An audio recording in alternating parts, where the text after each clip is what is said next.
Good evening and welcome to the Town of Babylon Planning Board. Today is the 8th of April. I hope everybody had an interesting eclipse and got to experience that incredible phenomenon. Okay, we have one public hearing, so we'll begin this meeting with the Pledge of Allegiance. But before we do that, let's take the roll. Okay. Patrick Halpin. Present. Frank Santos. Julianne Nolan. Jerry O'Neill. Dan Truchin. Present. Ed Wynn. Present. Juan Leon. Present. Greg Axiola. Present. Lindsay O'Russo. Rich Casey. Okay, we all rise. Jerry, could you lead us in the pledge? Pledge allegiance to the flag of the United States of America and to the republic for which it stands, one nation, under God, indivisible, with liberty and justice for all.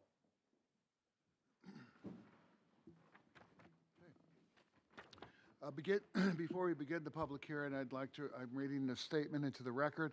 The planning board shall have the right to rely on any information that is presented by the applicant. If any such information is later found to be inaccurate or incorrect, the planning board may determine that any approvals, building permits, or other actions previously granted in connection with the application are null and void.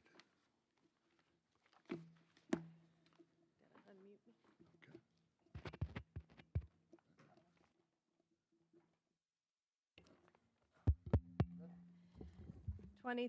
Okay. 'Public hearing, minor subdivision, job number 23-39B. Richard Hubert proposes to subdivide a parcel of land totaling 15,344 square feet into one 7,688.046 square feet lot and one 7,675.682 square foot lot in order to maintain an existing one-story single-family dwelling on lot number 2 and erect a new two-story single-family dwelling on lot number 1. Okay, thank you very much. Who's here on behalf of the applicant? Good evening. My name's Kelly Bennett. I'm here tonight on behalf of Mr. Hubert. You mind pulling the microphone Yes, I'm in sorry. closer? Kelly Bennett. I'm here tonight on behalf of Mr. Hubert, who's also with us and present, as well as the architect's office.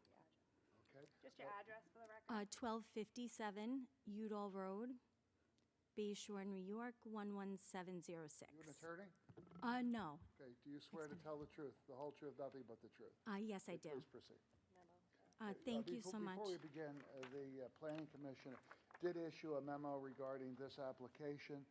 Have you had the opportunity to review this with your client? Yes, we did. Do you have any issues, any concerns, anything that you'd like to bring to the attention of the board? None at all. Regarding this memorandum? Not at all. Okay, so you have no objection to any of the conditions? No objections to covenants? any conditions or Fine, please CNRs.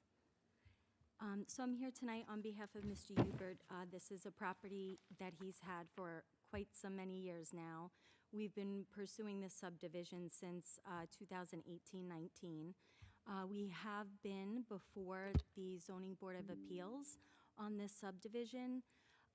The first zoning application was approved in part and denied in part based on Lot 1, our proposed dwelling. The proposed dwelling has since been revised to a beautiful 3-bedroom, 20-foot wide house, giving us all the required setbacks in Res B that this property is located within. So we do now have our Zoning Board of Appeals approval. Parcel 2, the existing house, is to remain as is. We also have Zoning Board approval on that as well. We've narrowed it down to just a couple of minor planning board comments for the surveyor to revise. And our planning approval is the last item needed for us to get our Board of Health approval. Okay. So the lots are very, in terms of drainage and the actual covenants and restrictions and everything else is a very straightforward application. All right. Do you have any renderings of this? We did submit photos along with our application. This house was recently constructed and built in Fire Island, so we were able to submit our application with color photos of that. And I don't actually have them on me. Okay, all right, thank you.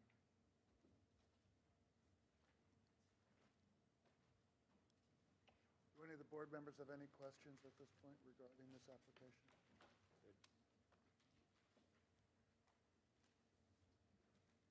And Nunzio, I'm sure I have it on my phone or with technology, should be pretty easy to grab.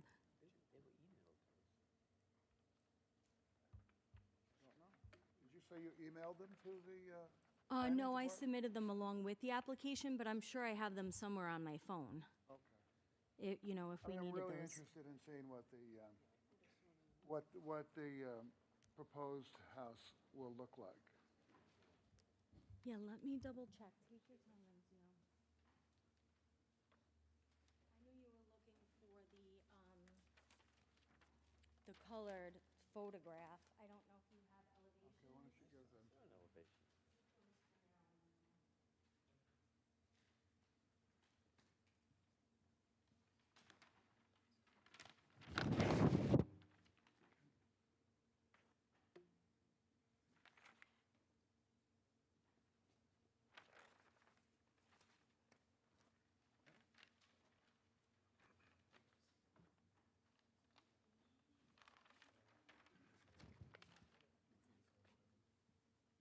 So these Did you pictures find here them, that Nunzio? we have, Yes. So that one obviously is raised because of the flood zone, but that is the exact house. So our test bore came out good, so we are proposing an unfinished basement on this property. So the house actually laid out beautiful. It was so nice to get to see it actually finished and built.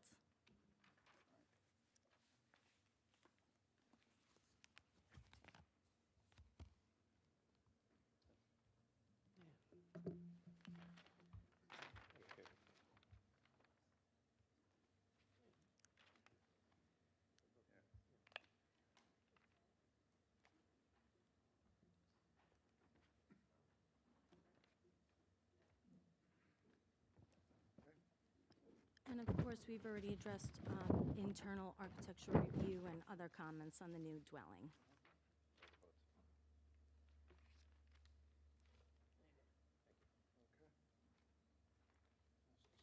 Thanks, Nunzio. do any of the board members have any questions? You said, let me just be clear, you said that you have already received the approval from the zoning board regarding the setbacks Yes, on the existing property? on the existing lot. Right.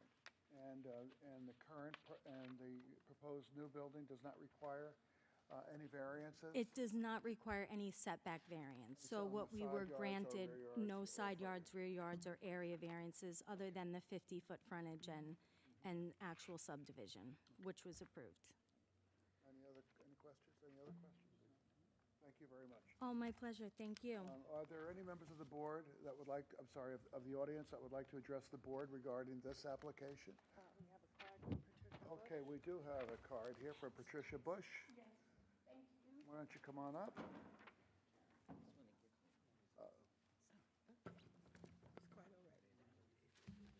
Okay. Would you please state your name and address for the recording? Okay, my name is Patricia Bush. I live at 160 Steel Place, Amityville. Could you swear to tell the truth? Oh, the whole truth, absolutely. Nothing but the truth? Okay, please proceed. Okay, thank you. I live next door to this, let's say, proposed house. And in my neighborhood, they are taking 100-foot property and, dividing it into 50-foot property. That's fine. Builder, they create great-looking homes, okay? That is not my issue. My issue is that the homes, in my opinion, is too close together, okay? It's changing the whole landscape of the neighborhood. The existing home is wider than, let's say, the other homes that have been subdivided and added another house. Okay? Mr. Hubert bought this property as an investment, and rightfully so, he's trying to maximize his investment. Okay? The issue that I have is that he's changing the whole landscape of the neighborhood by being allowed to squeeze in another home. Okay? We start with squeezing that home in with the side yard variances, and then you will have, let's say, other 50-foot properties who will use that variance as a precedent to maybe make a larger home in a 50-foot lot. Okay. I also noticed, this is my third time appearing, that every time there's a Town of Babylon notice, it only comes in English. I walked Sorry, could you repeat that? Only comes, in English. oh, in English, okay. I've walked the neighborhood, and out of the 24 houses, there are 10 Spanish-speaking homes. Okay, so it would be, I think, a great idea to have this bilingual. Okay, because my Spanish is not that good. Neither is mine. Okay, thank I you. took a lot of it in high school, not very well. Okay, and that's about it. I'd like to maintain the integrity of the neighborhood so that it does not start to resemble Queens. Okay, Thank you very much. Could we make a note for the planning commissioner regarding having the information in both English and Spanish? Please, thank you. Okay. We do have another. Beverly Brewster, Good evening, could everybody. you please state your name and address? Yes, I'm Beverly Brewster, and I live at 110 Harrison Avenue in Amityville. Okay, do you swear to tell the truth, the whole truth, Oh, nothing but the sure. truth? Please proceed. Okay. As Mrs. Bush said, maintaining the integrity of our neighborhood. I live on Harrison Avenue, just the next street over. And we see a lot of these homes being bought up and actually used for rentals. I don't care who buys them. They're used for rentals. We want to keep the integrity of our neighborhood up. It doesn't happen in your neighborhood because you won't allow it to happen. But it happens in our neighborhood because they think we're sleeping. And it's got to stop. She lives in Bay Shore. We live here in Amityville. Okay, and we want to keep our neighborhood decent. We're one of the older people in the neighborhood, and we want to maintain its integrity. But Okay, these houses Hold on for a second, Counsel. are my concern. This is our attorney. I know that the Yes. issue of it being owner-occupied is a covenant and a Yeah, I don't restriction. know if Ms. Brewster, you're aware, but on both of these lots, with the existing home and the new home, there are covenants and restrictions which are restrictions that get added to a deed and recorded. And they require both of these homes to be owner-occupied only, no accessory apartments, so no rentals. They're going to be owned and occupied by the same person. Okay, and it'll just be one without an apartment or anything in each. So they're not permitted to be rentals. And Resident B, Hold it's on. going Could to you pass stay that to- Resident B. To her, please. The zoning is going to stay Resident B. The zoning changes the same, it Just give- stays the same, and the approval for the two lots or the size of the houses, the dimensional requirements, has already been granted by the zoning board. I don't know if you were aware of that hearing. That would have I got no notices until now. And that's another issue that we have in our neighborhood.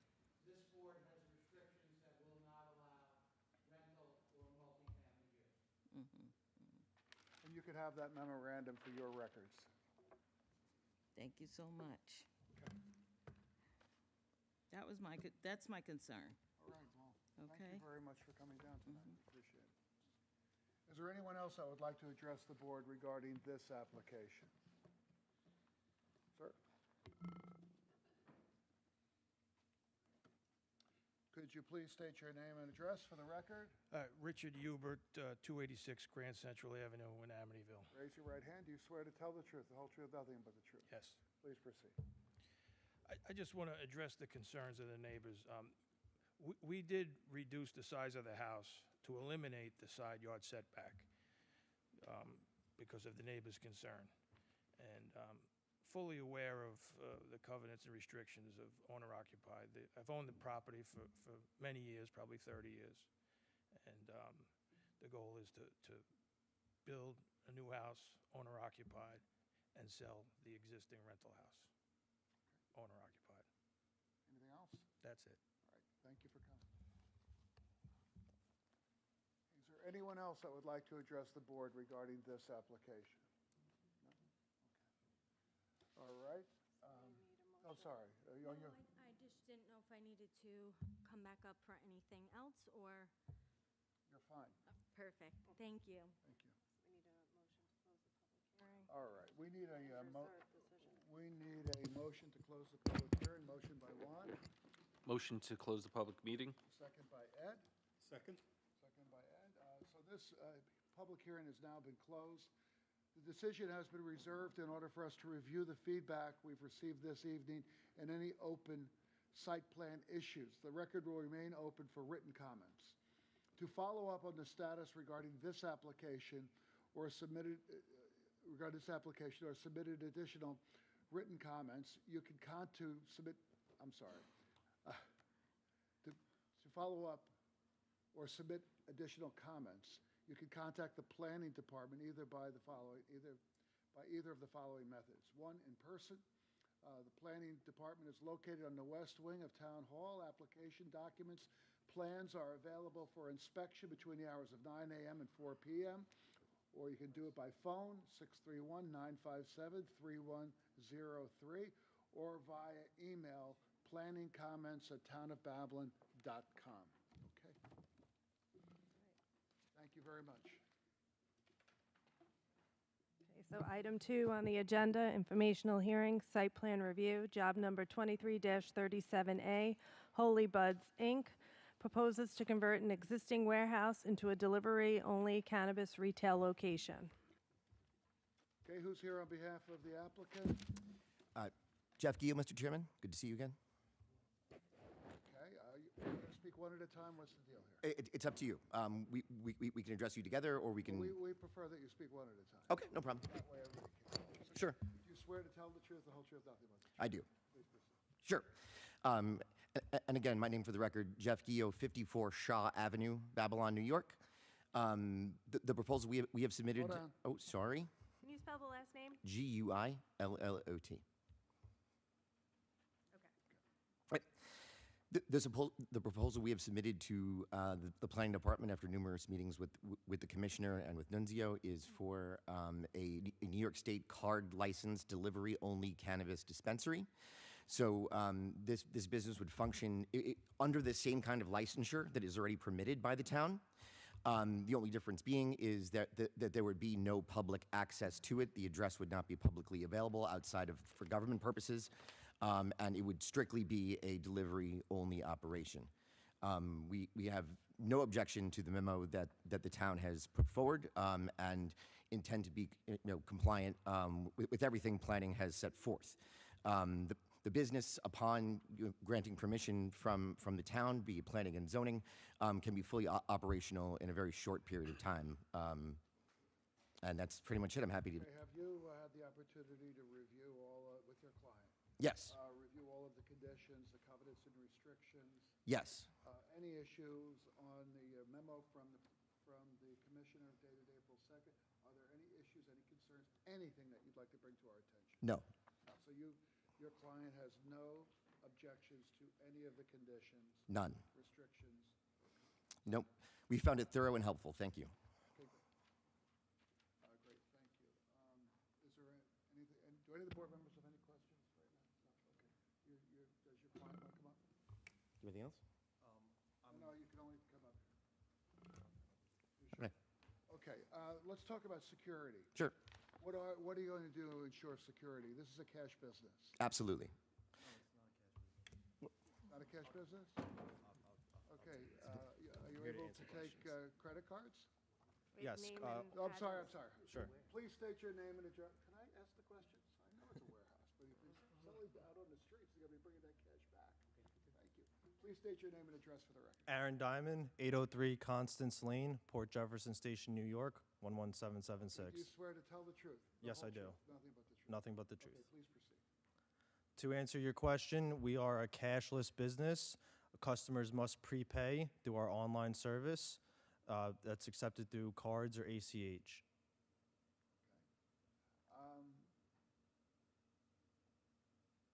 How long did it take you to get the license? The from the bus- State Cannabis Control Board? The business owner has been pursuing the license for roughly 3 years now, preparing everything that is needed to, and preparing for the New York legal application process and all of that stuff. The official process, I would say, is about a year and a half to get our complete license, which we've been granted from New York State, and we're in operational status as soon as we are through with the local municipality. Are you able to advertise? We are able to advertise when adhering to the guidelines that New York State has set forth. There's some in-depth guidelines of things that you can and cannot do. What are those restrictions? I know there are restrictions somewhere. Restrictions are such as you cannot target children or anyone under 21, so you have to use outlets that have an audience of 21 plus. And you have to verify those sources for when using those advertising, and you have to retain a record of those.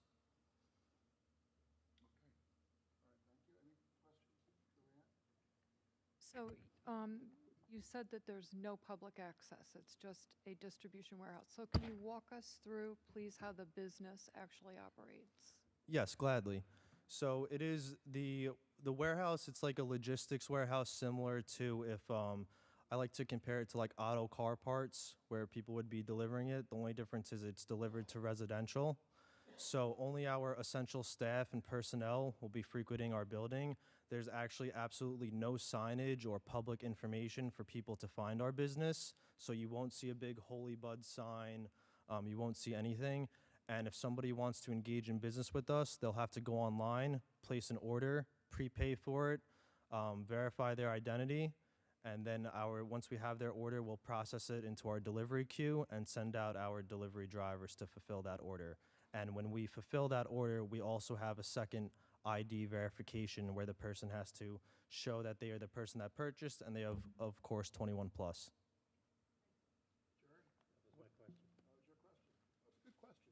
What type of security do you have on premise?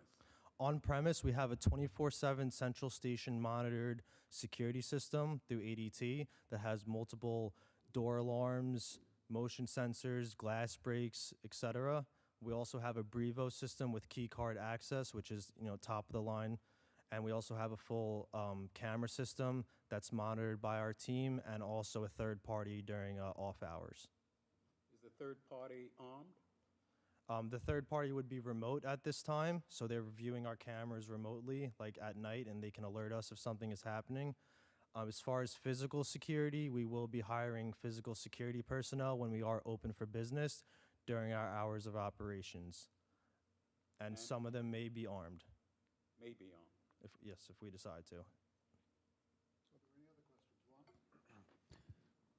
Well, you mentioned hours of operation. Can you give me a better sense of what those are? Like, well, two questions. Number one, what would be the latest delivery, and what areas would you cover? What areas would you not cover geographically? Our typical hours of business will be 10 a.m. to 10 p.m. Our staff may be there a little before then and a little after then. We have our license allows us to deliver to all of New York State, though that obviously won't be the case because it has to be a profitable business model. Likely we will deliver to Suffolk County and Nassau County. We probably will not go further than Queens. Any other questions? Over here? Dan? How many delivery vehicles are you going to have? It's going to be dependent on how successful our business is and how much orders we get. But we propose if things are successful, we may have 4 to 5 delivery drivers when we open. And those delivery vehicles will be housed overnight at the site? No, they will not be. Oh, okay. And how many people will be working throughout the day? Typically, we'll have the 4 or 5 delivery drivers who will be out in the field, and then the actual business will be ran by 2 or 3 essential personnel, such as dispatchers, inventory manager, and just an oversight person. It's a relatively small staff, And how many days a week? 7 days a week. Any other questions? The product that you sell, you don't alter it in any way, correct? Correct. The products become prepackaged from licensed processors from New York State. We're not able to touch or alter the products in any way. They all follow specific product packaging guidelines and are all New York State compliant. Thank you.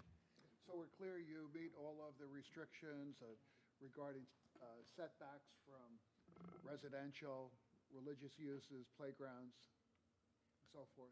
Correct. We are in compliance with all of those restrictions. Are there any other questions? No?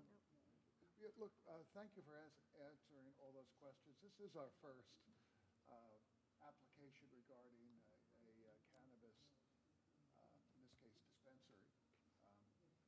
So we appreciate your being very forthright and direct. Of course, we appreciate working with you guys as well. I know that you guys have had a lot of questions for the delivery aspect. It is worth noting that we do carry the same exact license as the retail dispensary stores that are currently open, and they also do engage in delivery service as well. So our business model is just a bit more simplified currently, where we do not have the retail aspect. Okay. Yeah, thank you for pointing that difference out, that distinction. You're welcome. Any other questions? No? All right, thank you very much. Is there anyone from the public that would like to? Pardon me? This is an informational hearing. Well, there might be somebody from the public. Anyone from the public like to address us? I just wanted to. Come on up. Hi, Beverly Brewster again, and I swear to tell the whole truth and nothing but the truth. Beverly Brewster. Yes. Okay, my question, I like all the questions you asked. They were very, succinct, and, but you didn't ask, what are the vehicles nondescript that are delivering in Nassau County and Good Queens? question. Well, we will ask them after you're finished asking Okay. your questions. And then we'll ask. My question is, are the vehicles nondescript that are, delivering to Nassau You and don't think they should have Suffolk flashing County? lights that say Bud? whatever they're called? Just a good question. Are there other questions? 'Cause we'll have No, more. I think you covered a lot All of right, this come on stuff. up. Come back up. Talk about the vehicles you're going to be using. Sure. The vehicles will be unmarked and undistinguishable for the public eye. They are just typical cars or SUVs that no one would be able to recognize as different. Thank you very much. Any other questions? No? Thank you. So where are we with this? Close the informational hearing. All right, so we need a motion to close the informational hearing. Motion by Ed, Motion to close. second by Juan. Second. All in favor? Aye. Hearing is closed. Thank you very much. Thank you. Thank you.